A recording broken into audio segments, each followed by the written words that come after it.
Hi, I'm Odellin. They invited me to my sister's promotion party, but forgot to put my name on the guest list again. Then they laughed at my daughter's handmade gift, called me used, and toasted to my failures with champagne. But that night didn't end the way they planned. Someone stood up, and when they did, the entire room finally looked at me. What happens when the silent one stops stepping aside? Before we dive in, tell me, have you ever been left out by your own family? Let us know in the comments. I was rinsing out Mira's lunchbox when I heard the mailbox clang shut. It was past 6, and the late Texas sun was slanting through the blinds, lighting up the dull laminate countertops like they were lined with gold. For a second, I let myself enjoy the moment. Quiet, ordinary mine. Then I saw the envelope on top of the junk mail. It was cream-colored with silver print, the kind of fancy stationery only one person in the family ever used. The kind that whispered, "You're invited, but don't forget your place." I didn't even need to open it. I already knew. But I did anyway. And there it was, in bold serif font. "You're cordially invited to celebrate Callista's promotion to Vice President of Client Experience." Underneath, Miss Odelia Shipker and guest. Odelia. They got my name wrong. Again. The correction could have been a simple text. One line. But they didn't bother. Because to them, I was the typo. I tucked the envelope behind the cereal box before Mira saw it. She was still humming to herself in the living room, building a paper rocket out of a toilet paper tube. I leaned against the sink and stared at the floor. My name wasn't long, or hard to spell. Just unimportant. That's what it really said. I went to bed late that night, after cleaning up the last glue-covered popsicle stick. I told myself it didn't matter. I didn't even have to go. No one would miss me if I didn't show. But by morning, guilt had already taken up its usual seat at the breakfast table. "Mommy, what's this?" Mira asked, her small fingers clutching the RSVP card I'd stupidly left out. "Are we going to Aunt Callie's party?" She looked so excited. Her bangs stuck up in all directions, and her pajamas were 2 inches too short, but she was grinning like she'd just won a golden ticket. I paused. She was 6. She didn't remember the last party. She didn't know that Grandma once made a toast about how impressive it was to raise a child on expired yogurt. She didn't hear the laughter. She didn't feel the shame that stuck to me like smoke from someone else's fire. "I guess we are," I said quietly, brushing toast crumbs off her cheek. Because I couldn't stand the look she'd have given me if I said no. It was always like this. My desire to be done with them warred with the tiny hope that maybe, this time, it would be different. That maybe someone would say, "It's good to see you. I'm glad you came," and mean it. That night, while Mira slept curled in a nest of stuffed animals, I got a message from my mother. "Please don't make this night about you. Just smile, be polite, and don't bring up old stuff. Callista worked very hard for this." That was it. No greeting. No, "How are you?" Just orders. Like I was a risk. A crack in the glossy surface they didn't want anyone to see. I stared at the screen for a long time, letting her words press against my chest like something heavy. I wanted to reply, to ask her if she'd ever thought about why I stopped showing up in the first place. But I didn't. I just deleted it. Then I pulled my dress from the back of the closet, the only one formal enough to blend in but plain enough not to stand out. The side zipper was still broken. I had to shimmy into it and pin the seam with a safety clip. I ironed it anyway, hands trembling a little from the effort of staying composed. In the bathroom with the door shut, I let the silence wrap around me. That's when it hit. The thing I always tried to push down, the ache of wanting to belong to people who didn't want me back. I sat on the edge of the tub, staring at the cracked tile near my feet, and cried as quietly as I could. Not because I was sad, not really, but because hope, when it gets too small, starts to hurt like a splinter you can't dig out. The next morning, the sun poured in earlier than I wanted. I hadn't really slept. Mira danced into the kitchen wearing her glitter sneakers and a tutu over her leggings. "Surprise!" she shouted, holding up a crooked piece of paper folded into fourths. Inside was a hand-drawn card, complete with stick figures and a pink heart. Above it in purple marker, "To the best mommy, you're my boss." I didn't say anything. I just pulled her close and held on a little longer than I needed to. She looked up. "Can we bring cookies for the party? The ones with sprinkles?" "Of course we can," I said, even though I knew they'd probably end up on a table full of gift baskets and corporate wine bottles. But she wanted to give something, and I wasn't going to teach her that giving only counts if people clap for it. We packed them in a small tin. Mira insisted on decorating it with dinosaur stickers, and I placed it gently in the tote bag next to a travel pack of wipes and her favorite book for the car ride. As I buckled her into her booster seat, I caught my reflection in the rearview mirror. There I was, hair tied back, lipstick barely on, eyes a little puffy. "You're not here to be liked," I whispered. "You're here to be kind. To her." It's what I told myself. But the truth? I didn't fully believe it. Because somewhere, buried deep under the practiced smile and the layered silence, I still wanted to be seen. We pulled into the downtown Austin garage 20 minutes before the event was supposed to start. Mira had fallen asleep on the ride over, her face still sticky from the sprinkle cookies she insisted on tasting. I parked in a spot tucked far in the back, no valet today, not for us, and gently nudged her awake. By the time we stepped out of the elevator onto the rooftop level, the hum of soft jazz and champagne clinks filled the air. The venue was breathtaking, marble accents, golden balloon arches, and a live string quartet playing a slower version of Ain't No Mountain High Enough. The sun hadn't fully set yet, but the orange glow reflected off the skyline glass panels like fire frozen mid-motion. Mira gasped and spun in her little dress. "Mommy, it looks like a palace." I smiled at her, adjusting her cardigan. "It's fancy, huh?" She nodded with a wide grin. I led us past the check-in table, where a young man with a Bluetooth earpiece barely glanced up as he handed me a program. "Just follow the sign for table assignments," he mumbled. I walked toward the main tables. There were 12 round ones close to the stage, each labeled with elegant gold placards: family, executives, close friends, college mentors. I scanned each name card. I wasn't there. A moment later, a woman in all black with a clipboard tapped my shoulder. "Ma'am, you're Odellin?" I hesitated, then nodded. "Table 14, she said, motioning toward the far end of the rooftop. "Down the walkway, just past catering." "Past catering?" She walked away before I could ask anything else. We weaved through the crowd, people in designer shoes, silk jumpsuits, men wearing blazers, even in the sticky evening heat. I caught snippets of conversations. Promotion buzzwords, startup valuations, someone mentioning seed funding round 3. Finally, we arrived at our table. It wasn't on the deck with the others. It was near a service hallway, next to a rolling cart of extra glasses and stacked banquet chairs. A temporary white folding table, not even matching the others. A printed sign read, "Table 14, overflow, overflow." It felt like being filed under miscellaneous. The other seats were already half filled. A vendor from the lighting company, someone's spouse, a teenage cousin I didn't recognize, and 2 interns still trying to figure out where to put their gift bags. I introduced Mira with a soft smile and pulled out a chair for her. One of the interns leaned toward me and asked, "You with the photographer crew?" I blinked. "No, I'm family."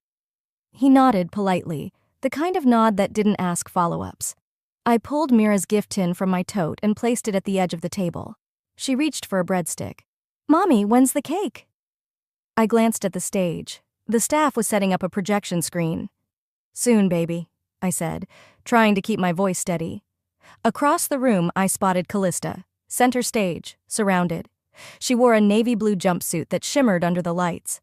Someone handed her a flute of champagne. Her laugh rang out like a bell.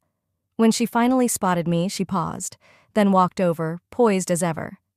"Oh, wow," she said, her voice cool.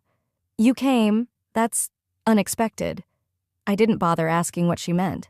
I'd been unexpected my whole life. Then she turned to Mira.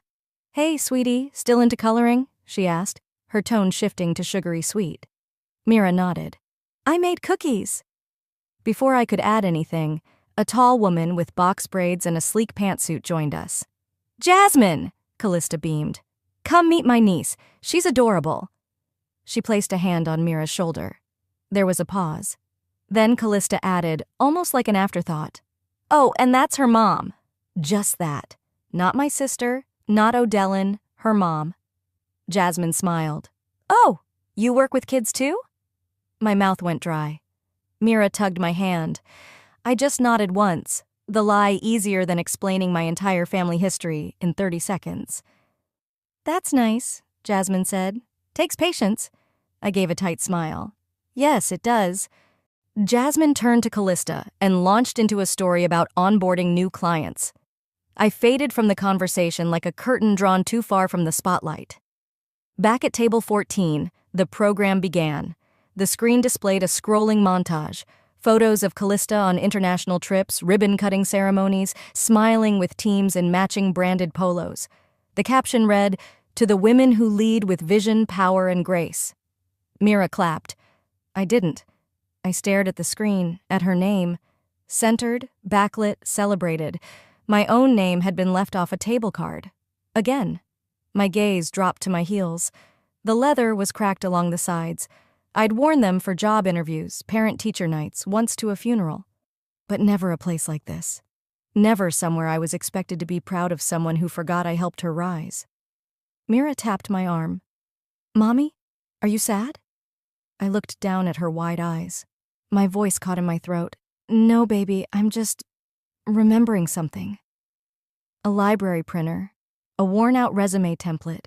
The night I stayed up past midnight typing bullet points for Callista's first internship application, while she went out drinking with her sorority friends. No one ever thanked me. Not once. A photographer passed by and paused. "Could you step aside? I need the sign in the background." I moved. Mira held my hand, and just before I stepped away completely, I whispered under my breath, "One day, I won't be the one stepping aside." The MC called for everyone's attention, just as twilight settled across the Austin skyline. The last rays of sun were fading behind glass towers, and fairy lights twinkled above us like they'd been strung just to disguise how cold this gathering truly was. The voice through the speakers was confident, almost too smooth. "Tonight, we celebrate the incomparable journey of Callista Vaughn, newly appointed Vice President of Marketing." Polite applause. I felt Mira squeeze my hand, excited. "It's her big night, right, Mommy?" I nodded, lips tight. The screen behind the small podium lit up, and the pre-recorded message from Callista's CEO played. He called her a rising force, praised her visionary approach, and credited her with transforming outdated systems. I almost laughed at that last part, because the real transformation had started back in our shared bedroom when I taught her how to format a resume and how to write a subject line that didn't sound like a scam. But none of that was part of tonight's slideshow. Then came Callista's manager, a man in his late 50s who kept referring to her as our golden girl. Next, Callista took the mic. The crowd leaned forward. Cameras were lifted. I sat up straighter. She started well, thanking the company, her team, her mentors. Her voice was smooth, polished, practiced. "And of course," she continued, raising her champagne glass, "I have to acknowledge my older sister." Mira lit up. "That's you!" My heart thumped. I tried not to hold my breath. Callista smiled, wide, bright, like she was about to offer something meaningful. "The strongest woman I know, a single mom, resilient, tireless." I sat taller, and clearly unwanted by anyone else. Laughter, a full beat of it. Some gasped and laughed harder because of the shock. Others laughed like it was the best joke they'd heard all night. Some just looked around awkwardly, unsure whether to join in. I didn't move. I couldn't. My hands froze around the water glass, slick with condensation. Mira's smile dropped. She turned to me, confusion written all over her little face. "Why are they laughing at you, Mommy?" I couldn't speak. My jaw clenched, and I stared ahead, every muscle in my body telling me to run. But I didn't. I stayed seated like a statue at table 14, next to catering bins and ignored interns. Callista moved on like nothing happened. And now the real celebration can begin. More applause. I thought it was over. I prayed it was. But then I heard my mother's voice pierce the air from her seat at the front. "She's a used product," Isolde called out, raising her glass. "But hey, Still polishes up well." The laughter this time was louder, heartier, no hesitations. I blinked. Mira's lip trembled. She turned her face away, her small fingers gripping mine like a lifeline. I didn't cry. I wanted to, but I didn't. I just looked straight ahead, like I was watching a play about someone else's humiliation, the kind where you know how the story ends, and there's nothing you can do to stop it. No one came to check on me. No one told them to stop. They just laughed. The people I used to sit next to at Christmas, the ones who used to say, "Family comes first." Now they laughed as if I were the family joke. Someone clinked their glass, signaling the next speaker. But I didn't hear anything else. My ears were full of the high-pitched rush of blood, my heart pounding like it wanted out of my chest. I looked at Mira. Her eyes were red, and she stared down at her lap, trying not to cry. I bent toward her. "We're okay," I whispered, though I wasn't sure if I was lying. I looked over at Callista. She was giggling with two women I didn't recognize, already halfway through her second glass of champagne. Isolde, still holding court, had her arm hooked around some distant cousin who probably thought she was hilarious. That was when the shift happened. Quiet, internal, but irreversible. For the first time in my life, I thought, not with sadness or self-pity, but with clarity. This isn't my family anymore. Mira still had the little frame in her lap. She'd spent 2 afternoons gluing sequins to its borders, sketching Callista in marker, complete with high heels, a red blazer, and what Mira called power hair. She'd even added a tiny gold crown sticker in the corner. "Because Aunt Callie's like a queen now," she'd told me with pride. She tugged on my arm gently, the way she always did when she wasn't sure if she was allowed to speak. "Can I give it to her now, Mommy?" I hesitated. A piece of me wanted to say no, to protect her from what I already knew would come next. But she was so eager, so proud of what she'd made. Denying her would only punish her kindness, and she'd already watched me be humiliated once tonight. So I nodded. "Go ahead, sweetheart." She beamed, cradled the wrapped gift in both hands like it was treasure, and skipped toward the front of the room. It took a moment to part through the crowd. She had to sidestep servers and duck past a trio of guests laughing over champagne flutes. But finally, she reached Callista, who was standing near the dessert table chatting with a few people I recognized vaguely from her social media posts. Mira tapped her aunt's elbow gently. Callista turned, glancing down. "Oh, hi," she said with a polite smile, eyes flicking from Mira to the gift. "I made this for you," Mira said proudly. "Congratulations." She held it out like it was a trophy. Callista didn't reach for it. Instead, she tilted her head and smiled that tight, hostess-style smile she always used when she didn't want to offend, but didn't really care either. "Aw, you're sweet," she said, then looked back toward her friends. "But I don't really have a place for handmade stuff in my condo. Very minimalist vibe." She patted Mira gently on the shoulder, like she was handing a puppy back to its owner. "Maybe your mom can keep it for you?" There was an awkward pause. Just long enough. A woman next to her muffled a laugh behind her hand. Another man cleared his throat, pretending to sip his drink, eyes darting away. Mira stood there, frozen, still holding the gift. Then she turned around slowly, her smile fading, and walked back toward me. Eyes wide, lips tight, trying not to cry in front of strangers. I didn't stand up to catch her. I was too busy trying not to explode. By the time she reached me and sat in my lap, her voice cracked. "Did I do something wrong?" I brushed her hair back. "No, baby," I whispered. "You were the only one who did something right." Before I could say anything else, the mic screeched slightly and the MC took center stage again. "Okay, everyone," he chuckled into the microphone. "Let's keep the energy going. Don't worry, real gifts are coming up next, not glitter glue tributes."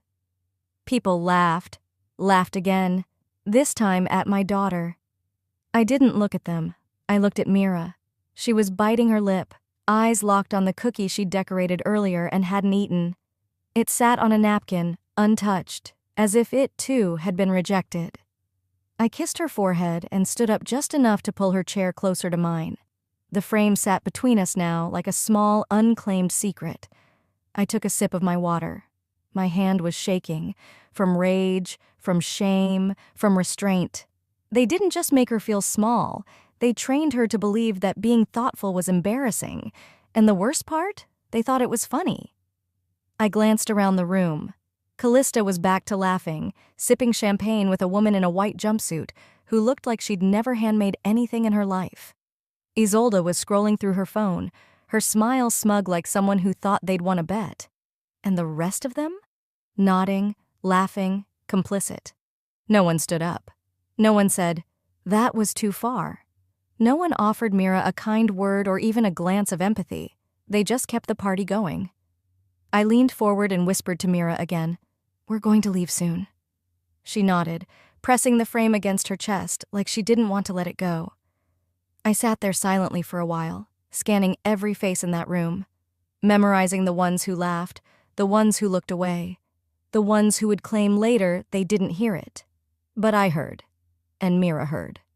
And I wasn't going to forget. I'd always thought keeping the peace meant staying quiet. But peace doesn't mean humiliation. Peace doesn't mean watching your daughter learn she's not good enough in glitter. I wrapped my arm around her and whispered to myself under the hum of the music, under the sound of glasses clinking, "They're going to learn what happens when you laugh at the wrong person." It was somewhere between Callista's third champagne toast and the fourth round of shrimp crostini that I stood up to help Mira get a napkin. She'd gotten sauce on her fingers and didn't want to lick them in public. She whispered that last part to me like it was a state secret. As I bent over to grab napkins from the buffet table, I heard it. Rip. A sharp, dry sound. A pop from the past. I froze. The zipper on the side of my dress, the one I'd stitched by hand after it broke last winter, had split open, right under my ribs. My arm instinctively snapped to my side, fingers pinching fabric like I could somehow stitch it back together with sheer will. I didn't move. I didn't breathe. I looked around. Nobody came to help, not one glance of concern. If anything, a few people noticed and deliberately turned away. The ones who always act like you're invisible until you're humiliated. Then suddenly you're worth watching. Mira noticed. Of course she did. She tugged off her little cardigan without saying a word and wrapped it around my waist, tying it into a lopsided bow with a shaky knot. "Now no one will see, Mommy," she whispered. "You still look pretty." That broke me. Not all at once, not the loud kind of break. It was a slow, crumbling thing, a heartbreak behind the eyes. I turned away from her and wiped my face with the inside of my elbow. I didn't want her to see me fall apart, not when she was the one patching me together with buttons and cotton sleeves. We walked back toward our table, her hand in mine, my steps slower than before. With each step, I could feel the split seam shift, my body pulling against it like a reminder. You don't belong here. Not even your clothes want to stay. As we passed through the center of the venue, I glanced up at the massive projection screen on the far wall. A photo loop was playing. Callista at a whiteboard. Callista shaking hands with her CEO. Callista smiling with a group of friends in front of the company banner. Then, there it was. The garage. Our parents' old house. 10 years ago. The day I helped her rehearse her very first pitch deck. I'd printed every slide, taped them to the wall. I was wearing sweats, holding a cup of coffee in one hand and a red marker in the other. In the original photo, I stood right beside her, our arms touching. But on the screen, I was cropped out, neatly, perfectly, as if I'd never been there at all. I felt my throat tighten, not in surprise, in recognition. They don't just want me quiet, I thought. They want me erased. I sat back down at table 14 and reached for the water glass. My hands were trembling again. Mira had returned to coloring on her napkin with a pink crayon she'd pulled from her tiny purse. She looked up. "I can tell you don't feel happy here," she said softly. "We can go." I opened my mouth. I wanted to say yes, to grab our things, walk out, and never look back. Let them toast each other's cruelty in peace. But then I looked at her. Really looked. She was learning something tonight. And if I left now, if I walked away silently again, what would she remember? That being kind means shrinking.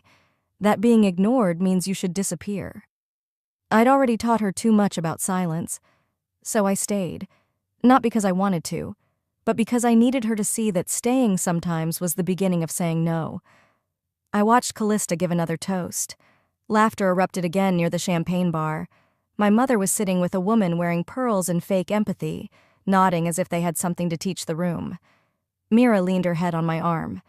I let out a breath I didn't realize I was holding. Then I reached for my phone and opened a text thread I hadn't touched in a long time. I typed something, short, precise. Then I hit send. I slipped the torn seam deeper under the tablecloth and sat straighter in my chair. A server passed with a tray of flutes. "Champagne, ma'am?" I looked him in the eye. "Not tonight," I said. "I need a clear mind." He gave a polite nod and walked on. My voice was calm, but my eyes, they had just remembered who I was. The clink of glassware, bursts of laughter, and the polished murmur of corporate praise were still echoing when I returned to my seat. I folded the napkin neatly across my lap, not to protect the dress, but to cover the unraveling seam Mira had already tried to mend with her cardigan. I kept my face neutral, but I wasn't listening to the party anymore. Across the room, Arthur Delaney hadn't moved much. While everyone else laughed or raised glasses at Callista's second toast, he stood like a marble sculpture, still, unreadable. His gaze flickered now and then toward the crowd, but it often landed back on me. When Callista stepped off the makeshift podium, he approached her. Their exchange was brief, 10, maybe 12 seconds, but I caught the stiffening in her shoulders, the tight nod, the faint drop in her smile. Whatever he said didn't sit well. He didn't look at her the way others did, with flattery or fear. He looked skeptical, and that told me more than any applause ever could. Mira tugged on my hand and asked if we could get some air. I said yes, because I needed it too. We stepped out onto the balcony. The city was laid out beneath us like a glowing map, lights twinkling across downtown Austin. Cars moved like quiet rivers of red and white. Mira leaned against the railing, arms crossed. "Why does Aunt Callie get a party for her job, but you never did?" The question didn't sting. It hollowed. I thought for a second, then said quietly, "Because I used to believe that doing good work was enough." She tilted her head. "Is it not?" I didn't answer. There wasn't one I could give without betraying my own past naivety. 10 years ago, I was the one who told Callista about Arthur Delaney's hiring round for junior analysts. I was freelancing for a digital campaign firm back then, and I ran into him at a networking brunch. She had just been laid off from her sales job and was panicking. I slipped her name into the conversation, edited her resume that night, and prepped her for the interview like it was mine. She got the job. I got a generic thank you card that never mentioned my name. After that, she stopped mentioning me at all. And now here she was, the center of this celebration, floating through it like a crowned queen, while I was dressed in borrowed dignity and stitched together silence. I glanced at Mira, who was now spinning one of her curls between her fingers. She had no idea how many rooms I'd helped others enter, just by quietly handing them the key. Back inside, I took out my phone and opened a message thread I hadn't used in years. Professor Lattimore. She'd mentored me in grad school, then went on to chair a board for one of the fastest-growing clean tech funds in the state. Last I'd heard, she was attending the upcoming Civic Innovation Gala, where Arthur Delaney was slated to speak. I typed, "Hi, Dr. Lattimore.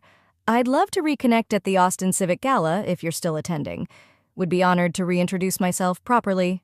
Warmly, Odellin." I hit send. My heart picked up speed. Not from nerves, but from something different, something like purpose. For the first time all night, I wasn't reacting. I was initiating. Mira looked up as we re-entered the room, and I gave her a small nod. Her eyes relaxed, even though she didn't know what had just shifted inside me. We hadn't even taken 3 steps before Arthur glanced in our direction again. This time, I met his gaze. He didn't smile, just gave a subtle, respectful nod. Then he turned back to Callista, who was laughing too loudly at something someone said, and leaned in to whisper something again. I couldn't hear it, but it was enough to make her glance quickly toward the stage, the mic. Arthur gestured toward it. "Why don't we open it up?" The words carried across the room. A few guests turned their heads. One woman clapped slowly, unsure if it was the start of something or just filler between speeches. The crowd murmured, adjusting in their seats, the energy shifting, not with chaos, but anticipation. Something in the air had changed. Not overtly, not yet. But I felt it, and I think they did too. Something was shifting, not loud, but seismic. Arthur Delaney didn't raise his voice. He didn't clear his throat or tap the microphone for effect. He simply stepped forward, and the room followed him, like gravity had shifted just slightly in his direction. "I'd like to say a few words," he said, his voice even, smooth, as someone who's watched this journey unfold from the beginning. Polite applause, a few nods. A waiter paused mid-step. Callista's eyes lit up like she was about to be coronated. She turned slightly in her chair, elbow on the table, lips already curling into a poised smile. I didn't move. I just tightened my arm around Mira, who now leaned fully against me, warm and still. "Tonight," Arthur began, "we celebrate leadership, vision, achievement. But I want to speak briefly about recognition." He looked out over the crowd, not at the executives, not at the interns, straight at me. "There are people in this room who've done more behind the scenes than others have done on stage," he said. "And too often those contributions go unmentioned." A few heads turned. My mother stopped whispering. I saw Callista shift in her seat, shoulders tensing just enough to betray her polish. Arthur continued. "Tonight we honor one sister. But let's not forget who opened the door in the first place." There it was. No names. But the message landed like thunder. My hands remained folded in my lap. Mira's grip on me didn't loosen, and for once I didn't want it to. Then, from the back of the room, a soft voice broke the moment. "I'd like to say something too." Everyone turned. Eliana, a junior team member at Callista's firm. She stepped forward slowly, her hands trembling slightly at her sides. "I know this is a celebration," she began, "but I just want to acknowledge someone who changed my life." Callista smiled again, assumed it was about her. But Eliana didn't look at her. She looked at me. "Miss Shipka helped me during my mental health leave," she said, her voice growing firmer. "She sent me resources, checked in when no one else did. I was falling apart and she noticed." Callista started to interject. "That's touching, Eliana." But Eliana didn't even blink in her direction. "I never got to say this before," she said. "But thank you. You didn't know it, but you saved me." And then, for the first time all night, the applause was real. Not polite, not performative, just real. Not for Callista, for me. I didn't stand. I didn't bow my head. I just blinked slowly as the room shifted once more. Not in a loud, crashing way, but like something had finally tilted back to balance. Arthur stepped back up for one last moment. "Some of us work quietly," he said, "but the impact isn't smaller. It's just stronger over time." He descended the steps and, as he passed my table, he leaned slightly, whispering just loud enough for me to hear. "I have something for you, but not here." I looked up at him and nodded. Callista wasn't smiling anymore. She was still seated, but I could see her calculating, running back through conversations, trying to trace how the power had slipped out of her grasp. Mira turned to me, her eyes bright. "See?" she whispered. "You didn't need a big party to be seen." I didn't answer her. I just reached over, brushed a curl behind her ear, and watched the people who used to shrink me now shift in their chairs. I hadn't shouted. I hadn't stormed out. I'd stayed still. And in that stillness, the ground beneath them had begun to shake. As dessert trays began to weave between the tables and someone dimmed the lights to usher in a mood, Arthur leaned toward me and simply said, "Walk with me?" I didn't need to ask where or why. Mira gave my hand a soft squeeze and I nodded to her. "I'll be right back, baby. Sit tight." I followed Arthur out of the ballroom into the long hallway lined with sconces and photos from past corporate galas. The click of my low heels echoed louder than I'd expected. For a second, I was just relieved to breathe clean air again, away from the artificial scent of champagne and self-congratulation. But halfway down the corridor, I heard the sharp heel strike behind us. Of course, Callista. "What exactly are you doing?" she snapped, stepping between Arthur and me like she had every right to control the narrative. "You've made your point. Don't embarrass yourself further. Arthur stayed calm. His voice was measured. I'm giving credit where it's long overdue. Callista scoffed. You always act like she's this quiet genius. She's just someone who couldn't cut it in the real world, so she clung to the idea of being the kind one. I stared at her, not with rage anymore, but with something sharper, stillness. No, I replied evenly. I just stopped pretending that silence equals dignity. I chose to live with intention. You chose applause. She blinked, just once, but it was enough to know I'd finally said something she couldn't flip. Arthur gestured gently toward a nearby bench. This won't take long. He handed me a small, flat box, about the size of a paperback. Your daughter left this on the main table. I figured it wasn't meant to get lost. I opened it slowly. Inside was Mira's cardboard frame, slightly bent now from being moved around. Her drawing of Aunt Callie, smudged with glitter glue, still sat proudly in the center. But tucked behind it was something else, a folded document on thick paper. Arthur didn't speak. He just watched. I unfolded it. An official letter. An offer from a national nonprofit Arthur sat on the board of. They were launching a mentorship division focused on resilience in overlooked voices, and they wanted me to lead the pilot program. We need people who know how to endure, Arthur said, but more importantly, people who know how to rebuild. I stared down at Mira's frame. It didn't matter that the job offer was prestigious. What hit me was that this little gift, rejected earlier like it was nothing, was now carrying the weight of something far bigger. I held it close to my chest and nodded. Thank you. Don't thank me, he said. Just take what's already yours. We walked back to the ballroom. Inside, the slideshow had started looping again. But this time, it was different.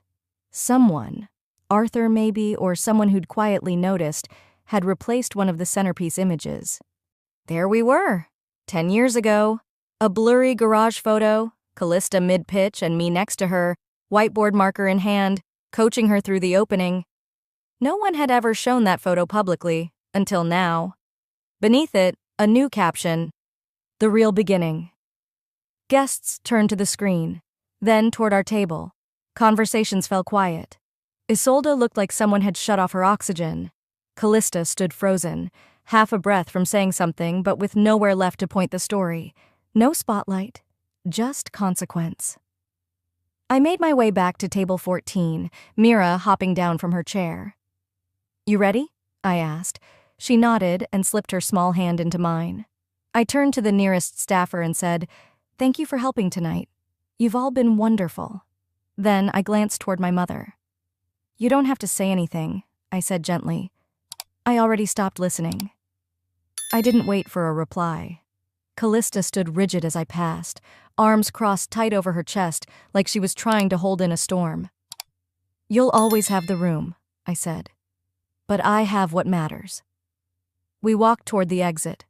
Arthur nodded from near the bar, a small smile on his lips. At the threshold, Mira tugged the frame closer to her chest and whispered, Next time I want to make 2 of these.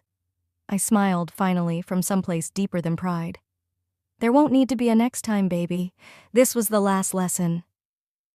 The venue's lights faded behind us as the car cut through the velvet dark. The road home was mostly empty, just long stretches of soft lamplight flickering across the windshield. Mira was asleep in the back seat, her head tilted slightly, still hugging the cardboard frame like it was treasure. I glanced at her through the rearview mirror. The faint glow of the dashboard lit her face. She was safe. She was enough. And I was finally enough for myself. There were no apologies as we left. No one chased after us with trembling hands or hushed regret. No one stopped us to say, I was wrong. But that silence, it didn't feel like erasure anymore. It felt like release. For so long, I had been gaslit into believing that closure needed to come wrapped in someone else's regret. But tonight, I realized it didn't. I used to wait for their sorry like it was oxygen, I whispered out loud, though no one was awake to hear it. And now, I'm breathing just fine without it. By the time we reached our small home in Round Rock, the moon had shifted halfway across the sky. I parked, turned off the engine, and just sat there a moment. I didn't rush to carry Mira in. I watched her sleep, gently, peacefully, like she knew we'd walked through something big. Inside, I placed the cardboard frame on the bookshelf in the living room. Not behind books or tucked in a drawer like before, centered. That small, glitter-smudge thing, once mocked, now reframed, wasn't just a child's craft. It was proof of love, of voice, of everything we were told didn't count. My phone buzzed. Eliana's name flashed across the screen. I hope you know, you started something tonight. No punctuation, just that. I replied with a single heart, then pulled out the folded offer letter from Arthur. I had read it twice at the venue but hadn't really seen it. This time, I circled the start date with a blue pen, drew a small star beside it, and tucked it in my kitchen drawer, on top of the bills. Somewhere between midnight and dawn, I dozed off on the couch. Mira had crawled onto my chest sometime in the night, her breath slow and steady against my collarbone. In the morning, sun poured into the kitchen. Not dramatic, just soft, like a reset. I was already up when Mira rubbed her eyes and wandered in. "Are we going back to Aunt Callie's again today?" she asked, voice still sleepy. I turned from the coffee pot and knelt beside her. "No, sweetheart," I said, brushing a curl off her forehead. "Next time we're going somewhere better." "Like Disneyland?" I laughed, really laughed, for the first time in weeks. "Something even better, a place where we don't have to shrink." She grinned, satisfied. I handed her a bowl of cereal, poured my coffee, and we sat at the small table, just the two of us. Quiet, present. There was no applause, no slideshow, no catered pastries, just the ordinary warmth of a morning that finally belonged to us. After breakfast, I walked her to school. She waved 3 times at the same teacher, and I waved too.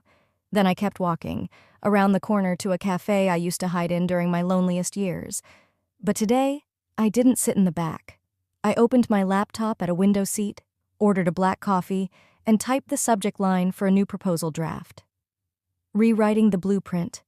When resilience speaks first, I paused, looked out at the slow city traffic, the teenagers waiting for the bus, the barista dancing as he restocked cups behind the counter.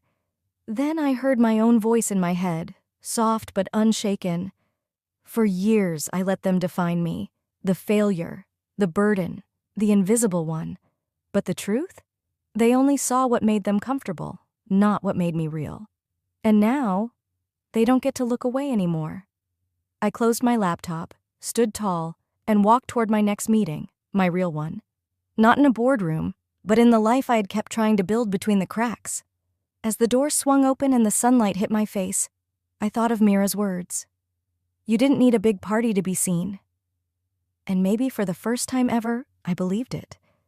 Sometimes the people who should know your worth are the last to see it, and by then you've already moved on.